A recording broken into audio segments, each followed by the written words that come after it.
जय माता दी फ्रेंड्स। तो आप सबका स्वागत है मेरे नए ब्लॉग में।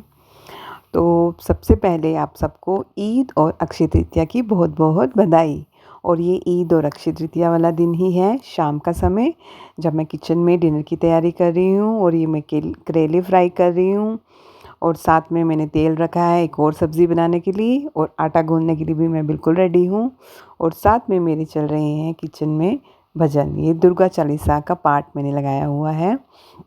सबसे पहले मैं यही पाठ शुरू करती हूँ जब भी मैं काम शुरू करती हूँ।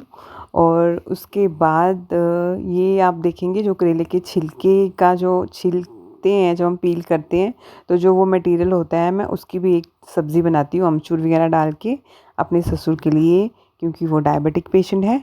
तो करेले उनके लिए अच्छे होते हैं और वो खा लेते हैं वो वाली सब्ज़ी, नमक मिर्च डाल के, अमचूर डाल के। ये मेरे करेले फ्राई हो गए हैं, थोड़े थोड़े ज़्यादा हो रहे हैं।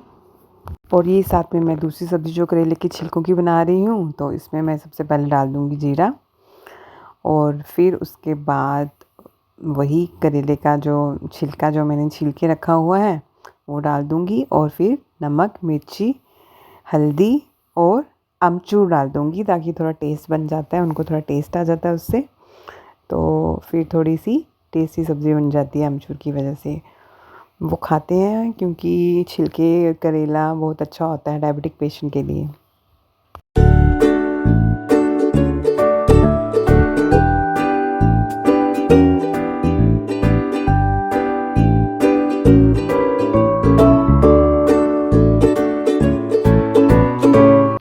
आटा गूंद चुका है और अब मैं ये प्याज छील के काटने लगी हूँ, क्योंकि जो मैंने करेले के बीच में स्टफिंग करनी है उसमें ये मसाला बनाना है इसका प्याज का, तो वो मैं साथ में ही काट दूँगी। ये आटा मेरा तैयार हो चुका है और देखिए ये मैं हूँ और ये कट रहे हैं मेरे तेज़ी से प्याज।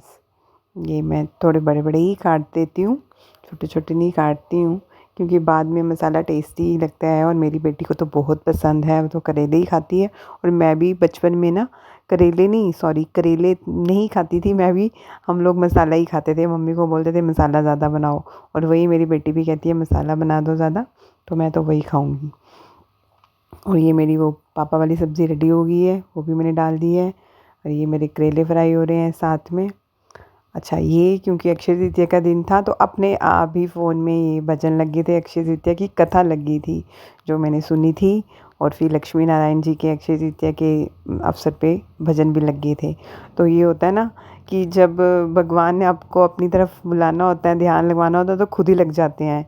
मैंने तो प्ले भी नहीं किए थे, तो इतना ख़ास हम कुछ करते नहीं कोई व्रत पूजा, तो वो अपने आप ही भजन कीर्तन लगे, कथा पूरी सुना दी उन्होंने।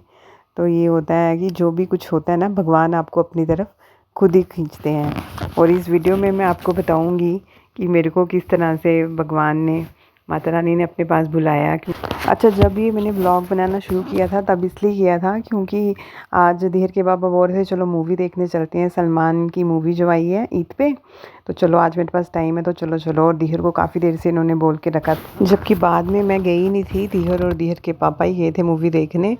तो वैसे मैं दिखाती नहीं हूँ उसको अब मूवी थिएटर में, क्योंकि मुझे लगता नहीं है मूवी आजकल देखने वाली होती हैं इतनी कि बच्चों के साथ बैठ के आप थिएटर में देखें। तो ये है। उसके बाद दूसरा दिन सुबह, तो वो दोनों बहुत लेट आए थे, रात को 1:30 2 बजे गए थे उनके। तो फिर वो सोए हुए थे, तो मैं दूध वूध सबको वो पापा को दे के फिर जब छत पे कपड़े लेने आई तो मैं यहाँ पर बैठी थोड़ी देर, थोड़ा वॉक शॉक की और फिर मैं बैठ गई थी। तो मैंने सोचा चलो एक माता रानी की शॉर्ट्स माता रानी की तो नहीं डालनी थी, मैंने सोचा था कोई भगवान की शॉर्ट्स डालती हूँ। तो पता नहीं क्यों मेरा मन कर रहा था कि आज संडे है तो शायद मैं भी जा सकती हूँ बावे, बड़ी देर से प्लान कर रही हूँ पर नहीं निकल पाती। मैंने सोचा था जब मेरे 100 सब्सक्राइबर हुए थे तब मैंने बोला था मैं अब जाऊँगी 100 होने पे पूरे, तब 100 भी नहीं होते थे। तो अब तो मेरे, आपको बताऊँ, अब ज़्यादा ही हो गए हैं थोड़े।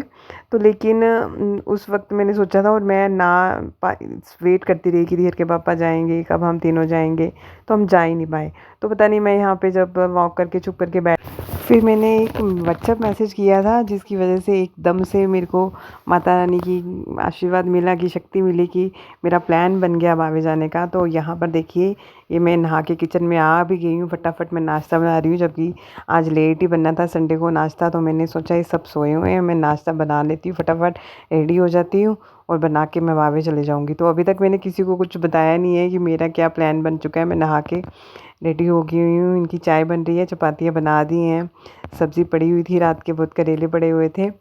तो उसके बाद ये मैंने सिर धोया था कि मैं अच्छे से तैयार होके बावे जाऊंगी। पहले मैंने नया सूट निकाला था, पर फिर मुझे लगा गर्मी हो गई है, बहुत लेट हो गया था, मैं 10 बजे निकली थी घर से। तो फिर मैंने सोचा कि इतनी गर्मी हो गई है, वो थोड़ा सा शाइनिंग सा था सूट। तो फिर उसके बाद ये रास्ते में मैंने पेट्रोल डलवाया है। हाँ, मैंने सिर्फ जाते टाइम पूरा तैयार होके धीर के पापा से पूछा था कि मैं बावे जा रही हूँ, तो वो बोलते जाओ और ध्यान से जाना। वो मुझे मना नहीं करते हैं, मेरे को सपोर्ट करते हैं। पर मैं उनको बोल रही थी मैं बिल्कुल अकेली जा रही हूँ बावे, मेरी फ्रेंड नहीं जा रही, क्योंकि वो सोचेंगे ये अपनी फ्रेंड के साथ जाती है जब स्कूटी पे जाती है। तो मैंने कहा, और मेरे फ़ोन में लॉक भी लगे हैं। तो कहते एक स्लिप पे अपना नंबर लिख ले, ताकि कुछ हो जाएगा तो उस पर नंबर मिल जाएगा, मेरा भी लिख लिया हस्बैंड का। तो फिर ये मैं चल पड़ी। अच्छा, जब मैंने पेट्रोल डलवाया तो मैंने थोड़ा सा रिकॉर्ड किया, उसके बाद ये मेरा फ़ोन हो गया था ऑन ही रहा। तो ये मैं आगे रखती हूँ अपना फ़ोन, तो ये ऑन में ये सारी वीडियो बन गई है, जबकि ये भी भगवान की वजह से ये वीडियो बन गई है। मैंने तो ये रिकॉर्ड नहीं की थी, ये रास्ते में स्कूटी चलाते हुए वीडियो बन गई है, जिसमें ऊपर का व्यू दिख रहा है। तो मैं आपको बताती हूँ मेरा प्लान कैसे बन गया बावे माता जाने का। जब मैं छत पे बैठी तो मैंने मैसेज किया अपनी फ्रेंड को कि आप बोल रहे थे बावे जाना है, तो मैंने सोचा शायद ये मान जाए, तो हम दोनों आज बावे चलते हैं। तो फिर उधर से उसकी व्हाट्सएप कॉल आ गई उसी नंबर पे, जबकि उस नंबर पे मेरी दूसरी कॉल नहीं आती, सिर्फ व्हाट्सएप ही आ सकती है। तो उसने वहीं पे कॉल किया, वीडियो कॉल, और बता रही है कि मैं भवन में हूँ, बस दर्शन करने जा रही हूँ। तो फिर मैंने उसको बोला मेरी तरफ से भी चढ़ा देना माता रानी को, और मेरा प्रार्थना कर देना मेरी तरफ से भी। तो फिर मेरे को ऐसे हुआ कि यार इसने मेरे से एक बार बात ही की थी कि हम फिर से बावे जाना शुरू करते हैं, और मैं सोच रही हूँ इस हफ्ते शायद वैष्णो देवी हो जाएगी, छुट्टी आ रही है। तो देखो ये कैसे पहुँच गई, मैं क्यों नहीं पहुँच पाती हूँ। फिर मैंने सोचा कि चलो, अच्छा मैं शॉर्ट्स डालने वाली थी कोई भगवान की, कि आज मैं डालती हूँ सुबह सुबह।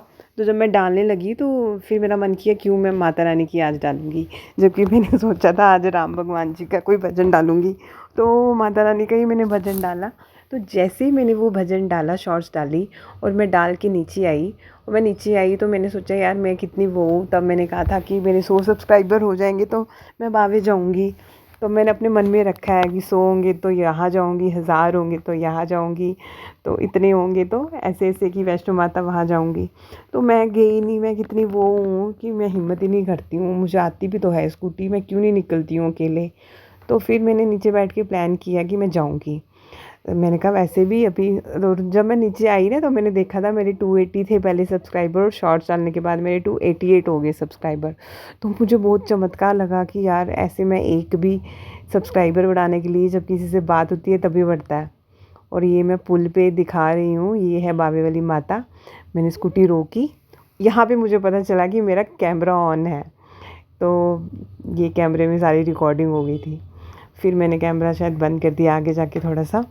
तो फिर जब उधर मेरे को हुआ कि 288 हो गया, मैंने कहा चलती हूँ यार, माता रानी मेरी शाम तक 300 करा देगी जब तक मैं जाऊँगी, और चलो बावे वाली माता भी ब्लॉग में डालती हूँ।